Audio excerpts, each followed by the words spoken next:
We'll learn now the last part of the Maimer Shlach L'cha Anashim that was said by the Rebbe on Shabbos Mevorchim Tammuz Tafshin Yud Aleph. The Maimer is talking about the importance of mitzvahs maisius, of practical mitzvahs, and we spoke about the difference between the neshamas that are called Livyasan, the Nunei Yama, the sea creatures that go on dry land, which is that they're totally, fully immersed in godliness, and therefore their manner of elevating the world is in a spiritual way. They connect spiritually, they don't need the physical mitzvahs to the same extent, which is why when there's a reason why they don't have to do it, they're not lacking it. Nevertheless, there's the other neshamas, which are the Sheir Habar. They are the Nunei Yabeshta, the creatures of the dry land, that they deal with the physical world and elevating the physical world.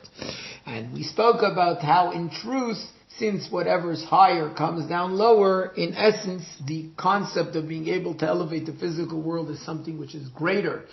Which is why even neshamas like Reb Shimon ben Yochai, unless they fully are in a state where they're not able to do the mitzvahs, are not either exempt from the mitzvahs, because the power of the ox is to elevate the highest levels possible. So now when the Jewish people were leaving the Midbar, where they were in the level of Nunei Yama, and they're going into Eretz Yisrael, where they're going to be involved in the world, in the physical world, in elevating the world, they need a special power. And this special power comes from the Meraglim.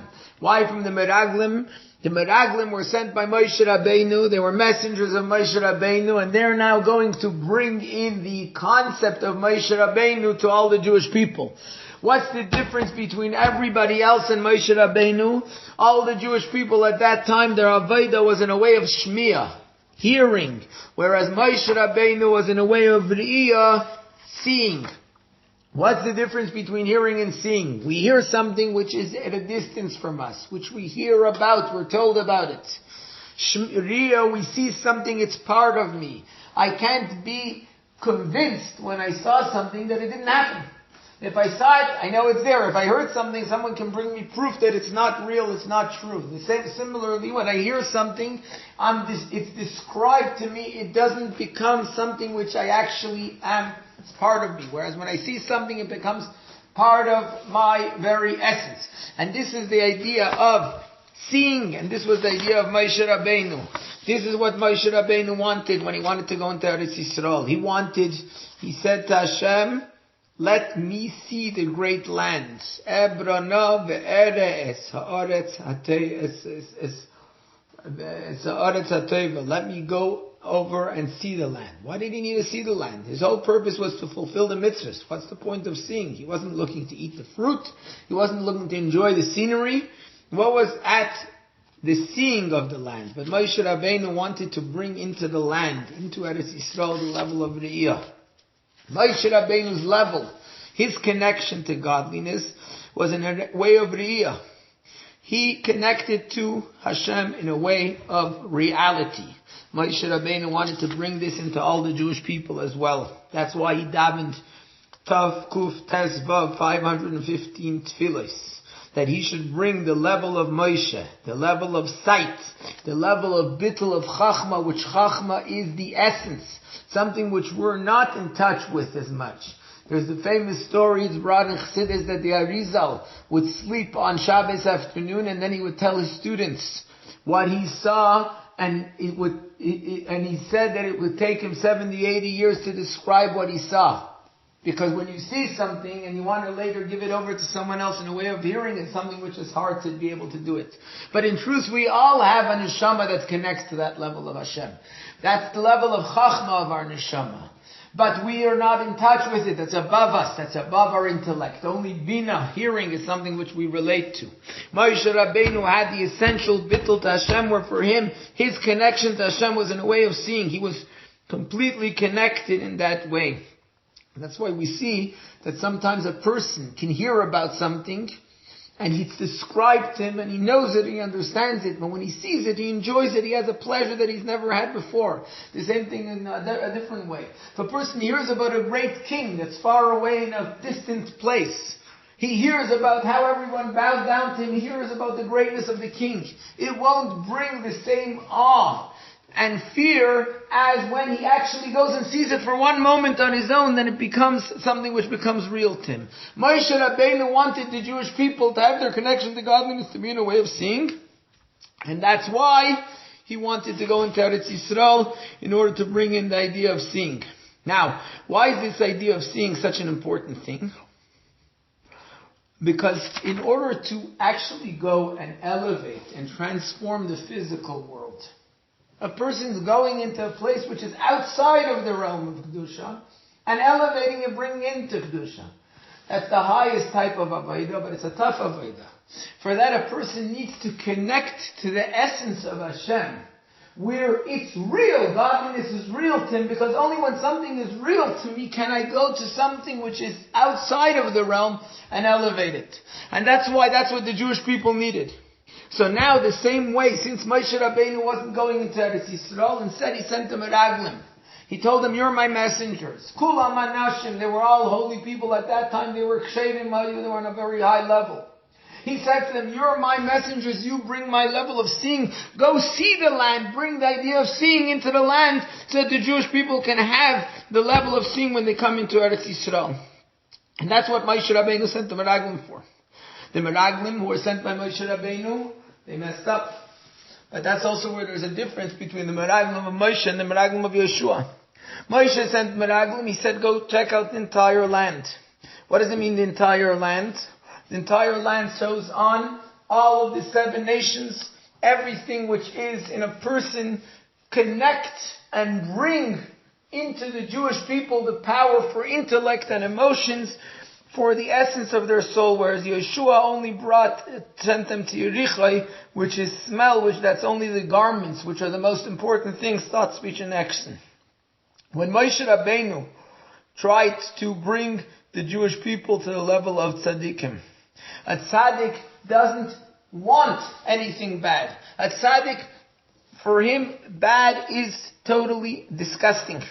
It's something which he abhors, evil.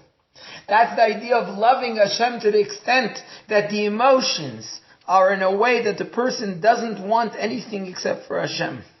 That's something which not everyone can do. That's something that Moshe Rabbeinu wanted to draw this level into the Jewish people, that they should be able to connect with their very essence of Hashem.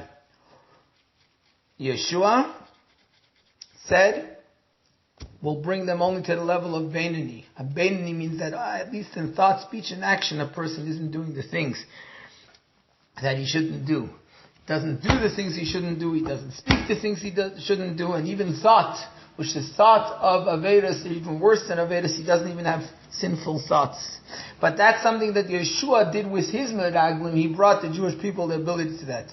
Moshe Rabbeinu wanted to bring the people to the level of tzaddik. Why? Because through Re'iyah, through this essential bittul, a person sees godliness. He becomes one with godliness in a way that he's not able to do anything the opposite of Kedusha. Once this becomes the reality in his life, he can't go against Hashem. Whereas Beinoni has the constant struggle. And the truth is that in a certain sense, a person has this idea, because we do read about it in the Torah every year.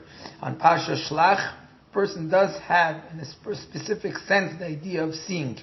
And what's the concept of seeing? That a person realizes what everything will become in the end. He sees what will come out of it. He sees what the next step. He looks at all the physical things. He looks at the spiritual things. He looks at what will happen later. And based on that, his now action and his behavior is in a way that he becomes that he can't even go against what Hashem wants, because he realizes how the physical world is just going to disappear. So that helps him overpower his desires until becoming in a way of connecting to Hashem fully. Now that was what Moshe Rabbeinu wanted with the sending of the Meraglim. That is bringing down that essential bittul. But they messed up because they didn't want to be involved with mitzvahs, ma'asos, with practical mitzvahs.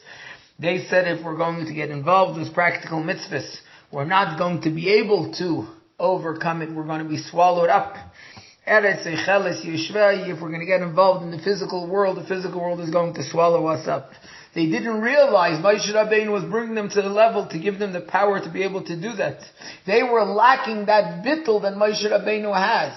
They were lacking the subservience to what Moshe Rabbeinu told them, the listening to Moshe Rabbeinu, and that's why they fought against it. That's why they said we're not able to, and that was the words what they said. Even Balabai saying which means that even Hashem, who's the owner of the world, He created the world already in a way that it's impossible to elevate the physical existence. But Yeshua and Kalev, they silenced the people. Vayahas Kalev Esam. What does it mean they silenced the people? They brought the people they were trying to bring into the people the level of bittul, so that they should realize, no, we can do it. How? Through bittul. They weren't just silencing them. They were showing them how we're able to do it. And that's why they said to the people, no, sar tzilam me'aleim. There's nothing. They have no power. The Gashmias has no power because we have the power of Moshe Rabbeinu. So that was why it couldn't work in the time of Moshe Rabbeinu. But instead, Yeshua sent them Meraglim, and he told them to also be in the way of bittul, which is, he said to them they should go in a way of cheresh, someone who doesn't hear and doesn't speak, which means a total, complete bittul. But that bittul wasn't able to be in everything, because that was the level of Moshe Rabbeinu. It was only able to be in thought, speech, and action, that the thought, speech, and action should be the way Hashem wants. And that was the preparation to go into Eretz Yisrael.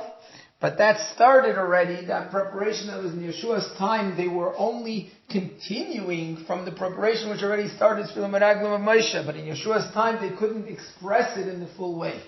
In every generation, we do that through the bittul to Moshe Rabbeinu of the generation. In our generation, that means the bittul to the leader of our generation, the shepherd of our generation, the Rebbe, and through that we will actually go into Eretz Yisrael. In the simple sense, with Yigula Amitis Vashlema, and we'll be able to actually realize that it's a very, very good land. We'll feel it, we'll know it, we'll connect to Hashem with reality in a way that will become our very essence, in a way even of seeing when the Gula Mitis Vashlema. So in short, the idea of Moshe Rabbeinu wanted to bring in the concept of seeing, which is a total bittul, because the Meraglim of Moshe didn't do that because they were afraid of going down to the physical world. They lacked the bittul. Therefore, the Meraglim of Yeshua brought and continued this power that was received from Moshe Rabbeinu, but only with regards to thought, speech, and action. Now, as we prepare to go into Eretz Yisrael, we have a bittul, we give ourselves over to the leader of the generation. That through that we also have that power of seeing and being able actually to go into Eretz Yisrael with the Gula Mitis Vashlema. A guten Shabbos.